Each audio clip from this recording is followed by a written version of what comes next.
Buongiorno e ben ritrovati con un nuovo appuntamento con A Voi la Linea. Partiamo dalla politica. Il Partito Democratico regionale punta il dito sull'assestamento di bilancio autunnale varato dalla Giunta. I fondi, dicono i consiglieri Moretti e Cosolini, devono essere usati in aiuto di famiglie e imprese.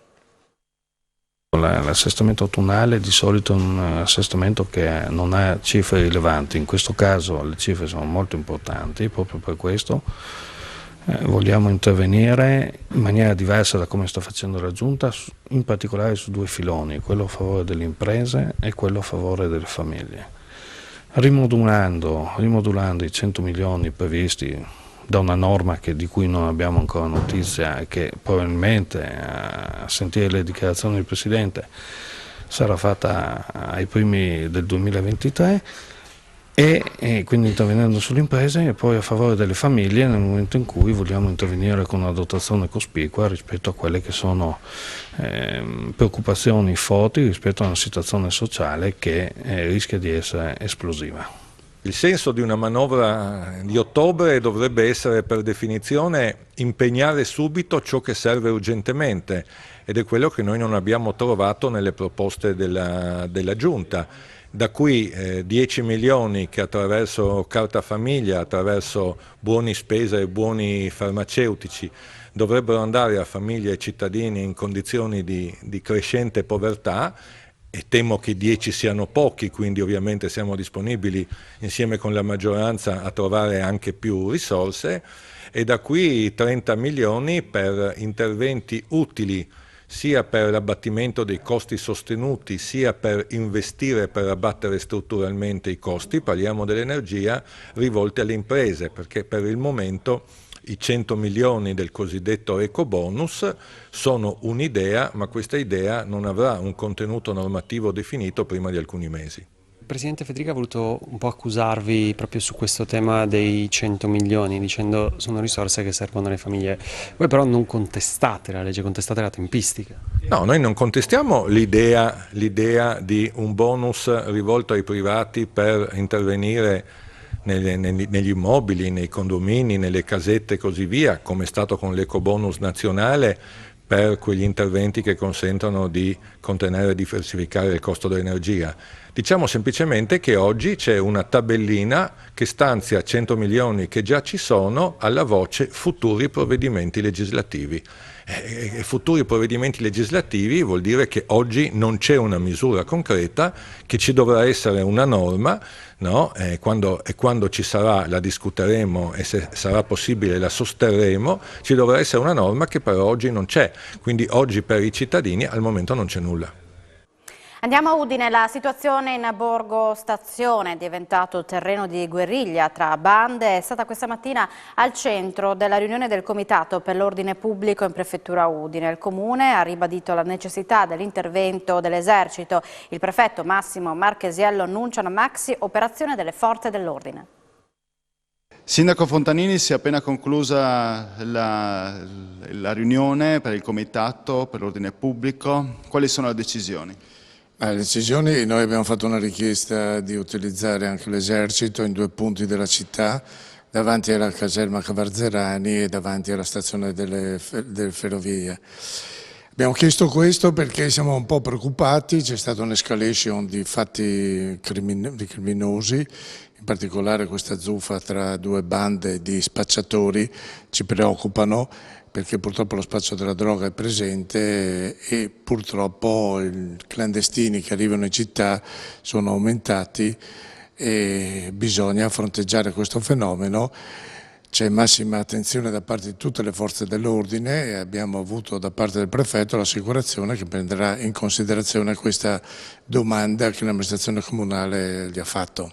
Da questo comitato, in cui erano riunite anche le forze dell'ordine pubblico, cosa ne emerge, il quadro che emerge da Borgo Stazione? No, un quadro di massima attenzione sul problema, sulla situazione, visto anche i recenti problemi, fenomeni che si sono verificati, quindi nessuna disattenzione e nessuna minimizzazione della situazione. Io stesso anche recentemente sono stato nella zona, insomma, ho anche percepito e, come dire, annusato quello che si respirava lì. È ovvio che oggi col sindaco abbiamo condiviso alcune possibilità di intervento, di maggiore rafforzamento, su cui il questore, comunque col coordinamento che fa di tutte le forze operative, sicuramente anche in questo fine settimana opererà interventi e attività di prevenzione importante, proprio perché il fine settimana in certe ore, in certe fasce serali si acuiscono le problematiche e le tensioni. Un intervento dell'esercito, quello è ipotizzabile in questo momento? Se ne è parlato, ovviamente l'abbiamo preso in carico come richiesta condivisa anche dalla maggioranza del comune di intervento, di possibilità di presenza dei militari che all'interno del progetto Strade Sicure sono comunque utilizzabili proprio perché il prefetto ne dispone, come dire, la sensibilizzazione verso alcuni obiettivi. Abbiamo un contingente che purtroppo per le recenti crisi internazionali si è dovuto ridurre, quindi contiamo sulle risorse umane che abbiamo, ci ragioniamo, è una cosa possibile, però ovviamente non ci aspettiamo tanti uomini. Comandante, voi siete operativi sul campo da quando c'è questo posto, questo presidio vostro. Che tipo di operazioni avete fatto fino adesso e vi trovate in difficoltà in questo momento a gestire la situazione dell'ordine pubblico da soli in questo momento? Ma io ho già avuto modo di ribadire, non è l'impegno che manca perché siamo e lavoriamo in sinergia con le forze dell'ordine, sono le normative che attualmente non ci consentono di incidere su questo fenomeno. Non c'è la possibilità dell'adozione di misure cautelari per quella tipologia di reato.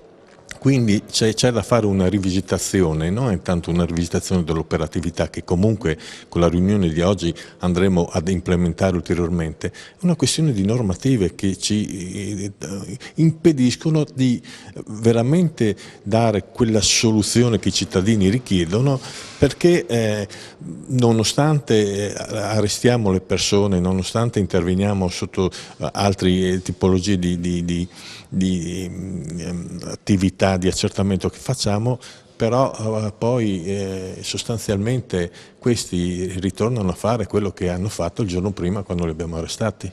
Ci sarà un'implementazione a livello operativo, questo potrebbe comunque aiutare, avere un esercito, uomini in divisa lì, oltre a voi? Ma la presenza di personale in divisa sicuramente svolge un ruolo di prevenzione molto sostanziale.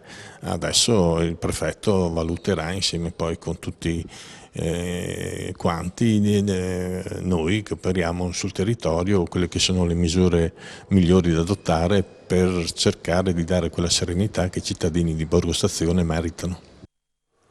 Rimaniamo a Udine dove si è tenuto un incontro di CGIL, CISL e UIL in vista della manifestazione unitaria prevista per domani a Roma sulla sicurezza sul lavoro. Manifestazione unitaria di CGIL, CISL e UIL domani a Roma per la sicurezza sul posto di lavoro.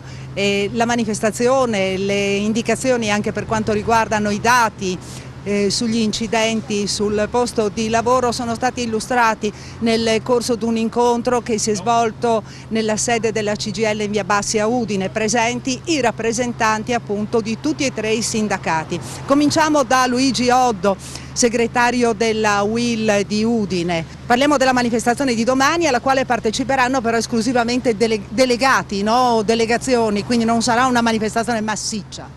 Sì, è l'ennesima manifestazione che si fa anche in forma ristretta per tenere alta la guardia sul tema della sicurezza e morti sul lavoro. Nonostante le percentuali che a volte si riducono, comunque sempre di morti si parla, sempre di infortuni si parla. Anche alla luce del fatto che c'è un nuovo governo, sui provvedimenti legislativi in passato che ancora non hanno dato risultati, la manifestazione ha lo scopo di tenere alta la guardia a tutto campo. Ecco, ma sentiamo anche quali sono le indicazioni per quanto riguarda i numeri, l'incidenza e le tipologie anche degli infortuni sul lavoro con Renata Della Ricca, segretaria AST CISL Udinese Bassa Friulana. In questo periodo abbiamo fatto diverse assemblee nei posti di lavoro anche per informare, formare i lavoratori, anche perché i numeri non sono diminuiti, sono diminuite le morti sul lavoro che da gennaio ad oggi in Friuli Venezia Giulia abbiamo avuto 5 casi, di cui 4 nella nostra provincia, quindi un dato importante. Nel 2021 abbiamo avuto 21 morti. Sono ancora in aumento invece i dati e le denunce per infortunio, che superano quasi 5.000 denunce. I dati non cambiano, bisogna avere più attenzione nei posti di lavoro, perché gli infortuni si verificano per cadute dall'altro, si verificano per schiacciamento, si verificano anche perché molte volte i lavoratori e anche i datori tolgono la sicurezza da qualche macchinario e quindi poi c'è l'imprevisto. Si infortunano i giovani, ma la fascia di età più coinvolta è l'età che va dai 49 ai 59 anni ed è quella dove c'è un numero maggiore di infortuni. Molte volte noi diciamo che l'esperienza ti fa distrarre ed è per questo che bisogna fare molta attenzione. Piattaforma di domani, che cosa chiederete in sostanza? Ma noi chiediamo un intervento forte a tutti i livelli, è chiaro che è una piattaforma molto articolata, ma partiamo da un dato, insomma, gli infortuni sono in aumento, gli infortuni mortali per quanto alle volte possano sembrare in riduzione restano comunque troppi e questo è intollerabile. Mancano spesso e volentieri tutte quelle attività di controllo che potrebbero prevenire buona parte purtroppo delle disgrazie che siamo costretti a subire. Una piccola pausa per la pubblicità, ci vediamo tra poco.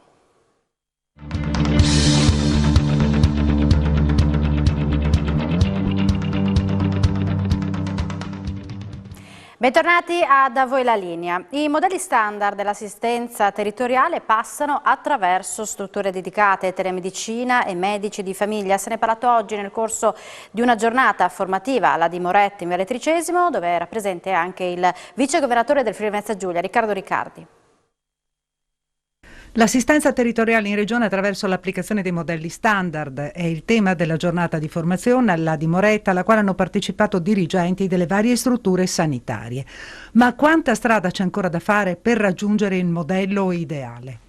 La programmazione è stata definita soltanto qualche settimana fa, lo Stato lo ha definito, l'obbligo è quello di definire tutti i parametri entro la fine dell'anno.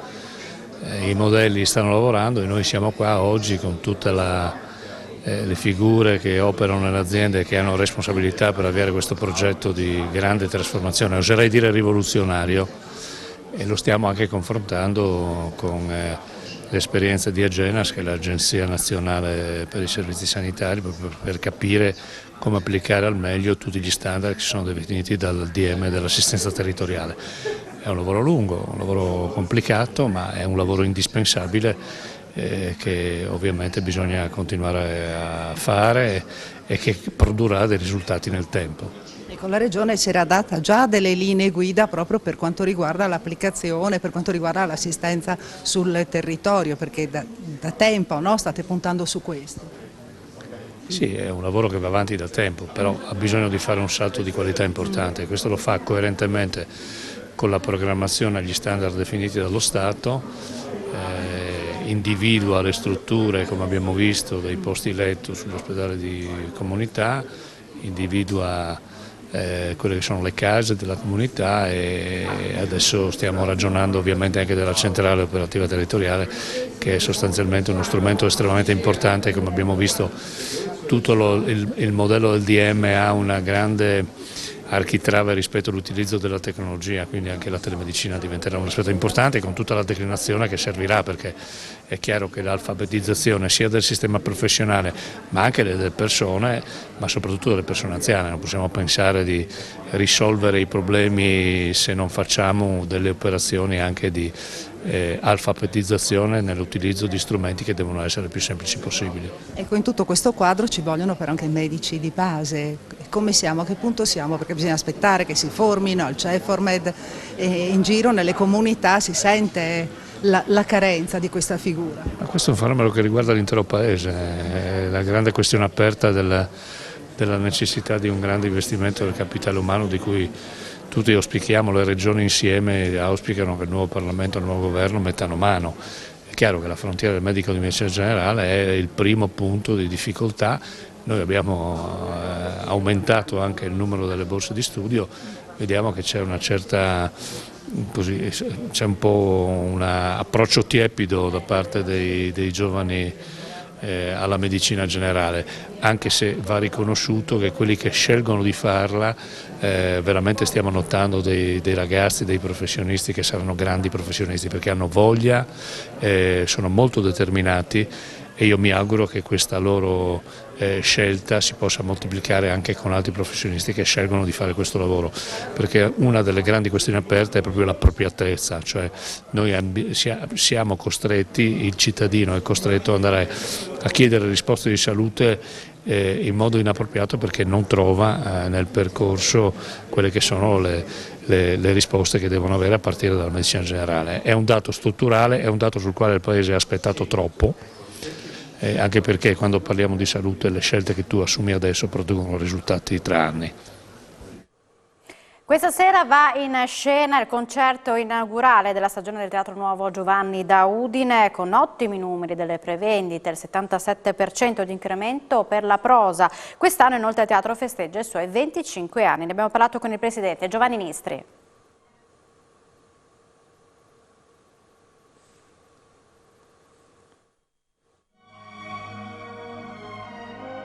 Riparte la stagione del Teatro Nuovo Giovanni da Udine e si festeggia anche i 25 anni. Presidente Nistri, c'è emozione per questa prima?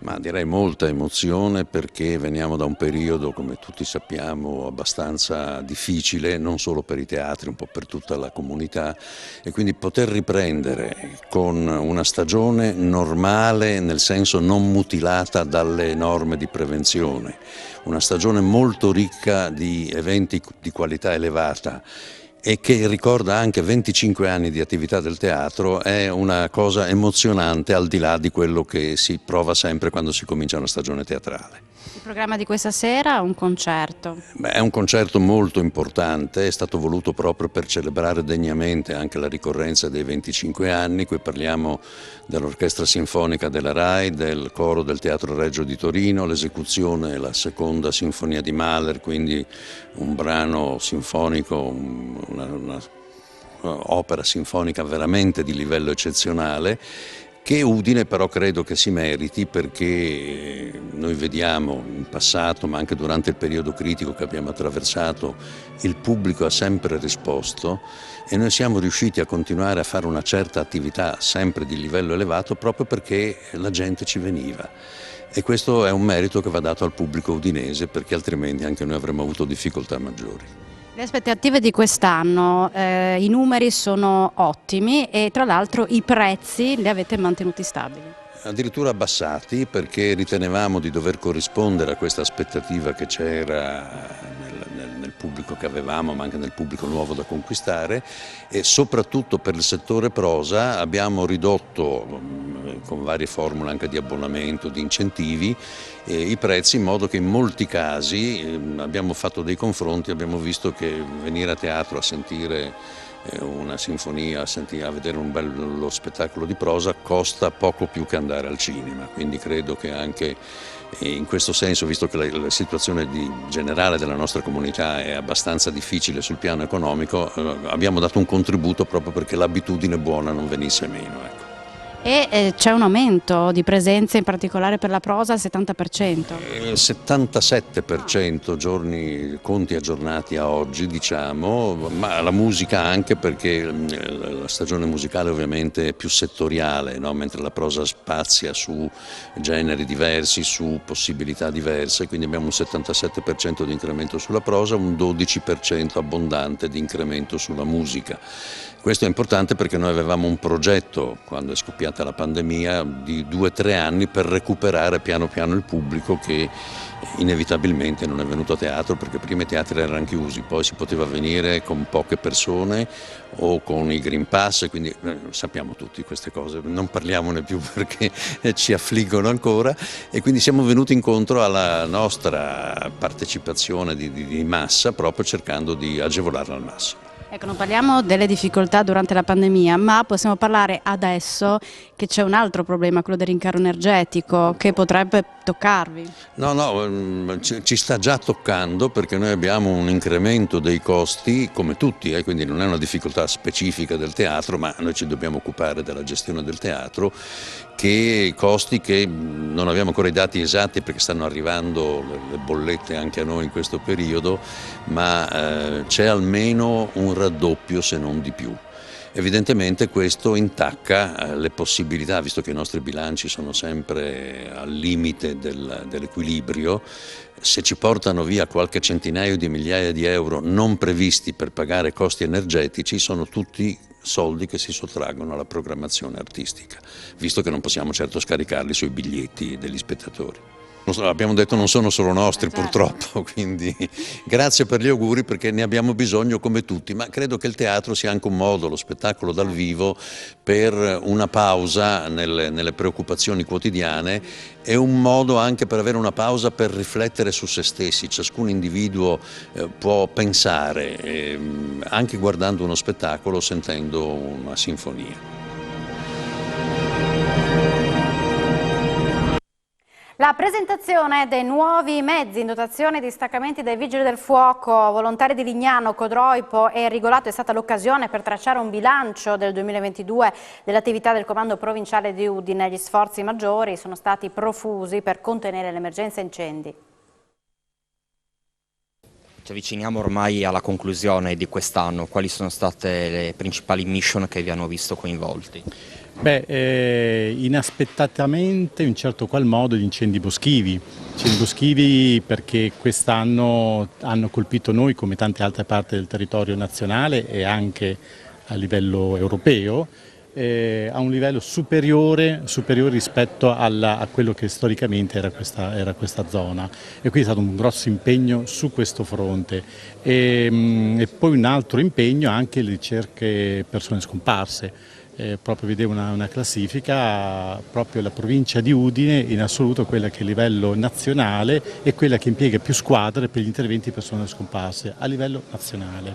Il primo intervento è proprio per la specificità dei vigili volontari, quindi soprattutto in montagna, ma anche a Lignano, anche a Codroipo, dove non abbiamo sede permanenti. Poi in funzione del rischio specifico verranno poi integrati con le squadre permanenti. Nuovi mezzi arrivati in dotazione al comando provinciale, ma soprattutto per i distaccamenti e i volontari. Quanto soddisfazione, ma soprattutto l'utilità e come verranno impiegati? Impiegati sicuramente per il soccorso tecnico urgente, anche per attività dei nostri distaccamenti volontari, che pur non essendo dei professionisti in quanto tali, perché per definizione sono dei volontari, hanno invece sempre dimostrato un'altissima professionalità, e quindi un po' questo è un coronamento anche di questo loro lavoro che stanno facendo, hanno fatto già da anni e stanno continuando a farlo. E questi sono mezzi presi grazie al contributo della Regione, infatti qua ci sta adesso anche l'assessore, e grazie a questo è una dimostrazione che quando si interagisce in sinergia con le varie amministrazioni possiamo riuscire ad arrivare a un buon livello della sicurezza per il territorio e per il cittadino. Comandante, nuovi mezzi, come siamo a uomini invece? Come un po' tutta la pubblica amministrazione, anche noi siamo in sofferenza rispetto al personale. Adesso siamo a circa un 50 unità in meno rispetto all'organico ufficiale. Riusciamo a coprire ovviamente tutto il territorio, però con le difficoltà dovute alle carenze di organico. Siamo in chiusura, ma l'informazione ritornerà in diretta alle 16:30. Grazie per l'attenzione e buon pomeriggio.